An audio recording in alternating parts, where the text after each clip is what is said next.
నేడు అనకాపల్లి జిల్లాలో AP CM Chandrababu Naidu పర్యటించనున్నారు. ఈ పర్యటనలో భాగంగా ఆయన విద్యార్థులతో ముఖాముఖి జరపనున్నారు. ఉదయం అమరావతి నుండి నేరుగా హెలికాప్టర్లో అనకాపల్లి జిల్లాకు చేరుకుంటారు. ఉదయం 11:30 కాసింకోట మండలం తాళ్లపాలెంలో విద్యార్థులతో సమావేశం నిర్వహిస్తారు. అనంతరం బంగారయ్యపేట గ్రామంలోని సాలిడ్ వేస్ట్ ప్రాసెసింగ్ సెంటర్ను పరిశీలిస్తారు. తర్వాత స్వర్ణాంధ్ర స్వచ్ఛాంధ్ర కార్యక్రమంలో పాల్గొంటారు. ఇక మధ్యాహ్నం తాళ్లపాలెంలోని ప్రజావేదిక సభలో పాల్గొన్న అనంతరం ఒగ్గినపాలెం గ్రామంలో నియోజకవర్గ పార్టీ నేతలు కార్యకర్తలతో సమీక్షా సమావేశం నిర్వహిస్తారు. తర్వాత స్థానిక మత్స్యకారులతో వివిధ సమస్యలపై చంద్రబాబు నాయుడు చర్చిస్తారు. సాయంత్రం అనకాపల్లిలో అటల్ బిహారీ వాజ్పేయి విగ్రహాన్ని ఆవిష్కరిస్తారు. అనంతరం రాత్రికి తిరిగి అమరావతికి చేరుకుంటారు. Good morning. సీఎం చంద్రబాబు పర్యటన పూర్తిగా వాజ్పేయి అటల్ బిహారీ వాజ్పేయి మాజీ ప్రధాని విగ్రహావిష్కరణకి వస్తున్నట్టు పూర్తిగా సమాచారం. ఈ సమాచారంలో భాగంగా దీంతో పాటుగా ముందుగా ఇక్కడ ఉన్నటువంటి ఉదయం 11:15 కసింకోట మండలం ఉగ్గినపాలెం గ్రామానికి హెలిప్యాడ్ కు చేరుకుంటారు. అక్కడి నుంచి 11:30 11:55 వరకు ఏపీఎస్ఆర్ వసతి గృహంలో విద్యార్థులతో ముచ్చటిస్తారు. 11:50 భైవరం సంపద కేంద్రాన్ని సందర్శించి అక్కడి నుండి 12:40 తాలిపాలెం ప్రజావేదిక కార్యక్రమంలో పాల్గొంటారు.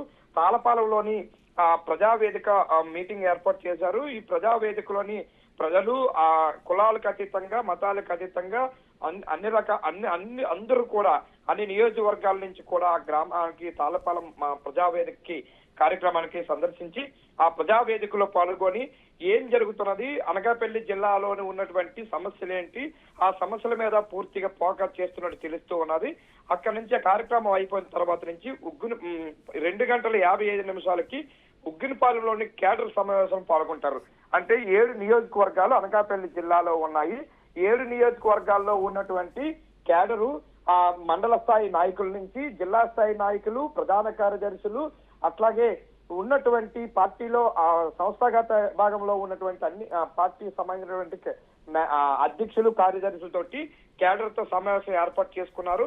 ఆ కేడర్ తో సమావేశం అయిపోయిన తర్వాత అక్కడ ముఖ్యంగా ఈ కేడర్ తో పూర్తిగా 7 నియోజకవర్గాల్లో సమస్యలేంటి, ఎమ్మెల్యేల పనితీరేంటి, ఎమ్మెల్యేలకు సంబంధించినటువంటి అధిక మోతాదులో మాడుగుల నియోజకవర్గము, అట్లాగే యలమంచిలి నియోజకవర్గం జనసేన పార్టీ ఎమ్మెల్యే పైన అవినీతి ఆరోపణలు రావటము, మాడుగుల నియోజకవర్గంలోని పార్టీలో కుమ్మలాటలు, తెలుగు తమ్ముళ్ళకి పరకపోవడం, ఎమ్మెల్యే పనితీరు నచ్చకపోవటము, ఎమ్మెల్యే పట్టించుకోకపోవటము, వైఎస్ఆర్సీపీ నేతలతోటి ఎక్కువగా వాళ్ళతో చిట్టపట్టాలు వేసుకొని తిరగటము, ఎమ్మెల్యే మీద గురుగా ఉన్నట్టున్నది. ఈ విషయం మీద కూడా అక్కడ తాళపాలెం జంక్షన్ లోని అక్కడ ఉన్న వేదిక ఉగ్గినపాలెంలోని కేడర్ సమావేశంలోని ఈ విషయం మీద ఫోకస్ చేసే అవకాశాలు ఎక్కువగా ఉన్నాయని తెలుస్తూ ఉన్నది.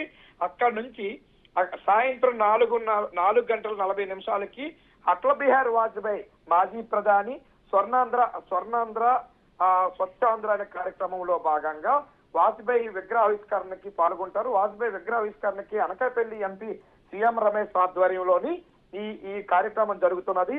అటల్ బిహారీ వాజ్పేయి ఏదైతే ఉన్నదో మన దేశంలోనే మొత్తం అన్ని రాష్ట్రాల్లో కూడా హైవేలు సంబంధించినటువంటి ఎన్హెచ్పైలు, రోడ్లు కానీ సంబంధించినటువంటి అన్ని విషయాల్లో కూడా వాజ్పేయి పనితీరుని కొనియాడుతూ అటల్ బిహారీ వాజ్పేయి మాజీ ప్రధాని విగ్రహావిష్కరణ అది కూడా ఏదైతే ఎన్హెచ్పై సంబంధించినటువంటి రాయ్పూర్ ఒరిస్సాకు సంబంధించినటువంటి రోడ్డు ఏదైతే ఉన్నదో అనకాపల్లి హైవేలోనే ఈ వాజ్పేయి విగ్రహావిష్కరణ జరుగుతున్నది. ఈ విగ్రహావిష్కరణకి మాత్రము అనకాపల్లి ఎంపీతో పాటు 7 నియోజకవర్గాల నుంచి ఎమ్మెల్యేలు, అట్లాగే విశాఖపట్నంలో ఉన్న అర్బన్ ఎమ్మెల్యేలు కూడా దీంట్లో పాల్గొంటారని తెలుస్తూ ఉన్నది. అనకాపల్లి ఎంపీ, పక్క విజయనగరం ఎంపీ, ఇంకోసారి విశాఖపట్నం ఎంపీ భరత్ కూడా ఈ కార్యక్రమంలో పాల్గొంటున్నారు.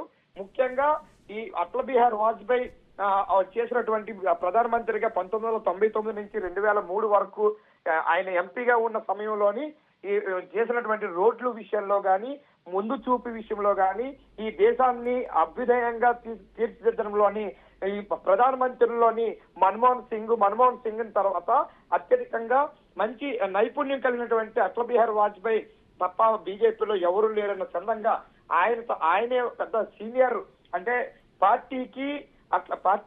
పార్టీల కన్నా దేశం మిన్న అనే నినాదంతో వెళ్ళినటువంటి మాజీ ప్రధాని అటల్ బిహారీ వాజ్పేయి విగ్రహావిష్కరణలోని ఆయన ఆలోచనలు విధానాలు కూడా విగ్రహావిష్కరణ అయిపోయిన తర్వాత వచ్చినటువంటి జన సందేహంలోని ముఖ్యమంత్రి ప్రసంగించే అవకాశాలు అయితే ఎక్కువగా ఉన్నాయి Manoj. Right Srinivas, thank you for the updates.